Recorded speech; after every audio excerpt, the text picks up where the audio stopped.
चीन के नए वायरस को लेकर दुनिया भर में दहशत का माहौल है। हर किसी के जहन में बस एक ही डर है कि कहीं कोरोना वायरस संक्रमण की तरह ये भी जानलेवा नहीं है। सांसों पर आफत का सबब बनने वाले इस वायरल का नाम HMPV यानी कि ह्यूमन मेटान्यूमो वायरस है। कहा जा रहा है कि इस वायरस की कोई वैक्सीन नहीं है। भारत में भी इस वायरस से लोग डरे हुए हैं। कोरोना का दौर याद आने लगा है। विश्व स्वास्थ्य संगठन ने चीन से इस वायरस के बारे में जानकारी मांगी है। हालांकि चीन का कहना है कि वहां स्थिति सामान्य है और डरने की बात नहीं है। चीन का नया वायरस ह्यूमन मेटान्यूमो वायरस, जिसे HMPV के नाम से भी जाना जाता है, एक प्रकार का सामान्य श्वसन वायरस है जो सभी उम्र के लोगों में फैल सकता है। इस वायरस का ज्यादा असर बुजुर्गों और छोटे बच्चे पर होने की आशंका है। वायरस से संक्रमित व्यक्ति के संपर्क में अगर आप आते हैं तो आप भी इस वायरस से संक्रमित हो सकते हैं। इसके कुछ आम से लक्षण हैं, जैसे नाक बहना, गले में खराश, सिर दर्द, थकान, खांसी, बुखार या फिर ठंड लगने लगती है। दोस्तों,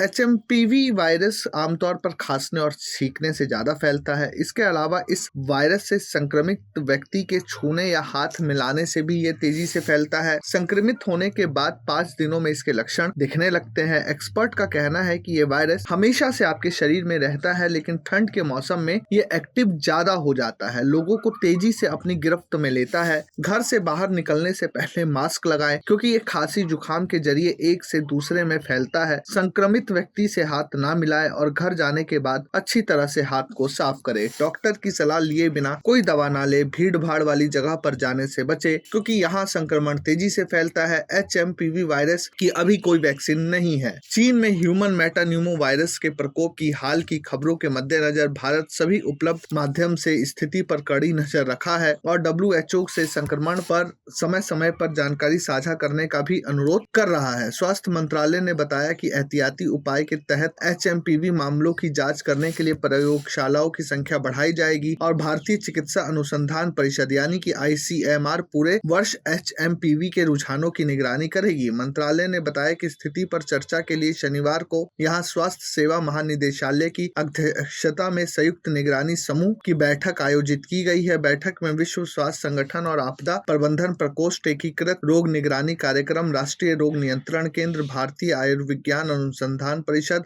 आपातकालीन चिकित्सा राहत प्रभाग और एम्स दिल्ली सहित अस्पतालों के विशेषज्ञों ने भाग लिया। मंत्रालय ने कहा कि विस्तृत चर्चा के बाद तथा वर्तमान में उपलब्ध जानकारी के आधार पर इस बात पर सहमति बनी कि चल रहे फ्लू के मौसम को देखते हुए चीन की स्थिति असामान्य नहीं है। ध्यान रहे दर्शकों, डरने की कोई जरूरत नहीं है और जो चीन में स्थिति है, उसको जितनी ठंड है उसको देखते हुए स्थिति असामान्य नहीं है। Bureau report, प्रजाहित।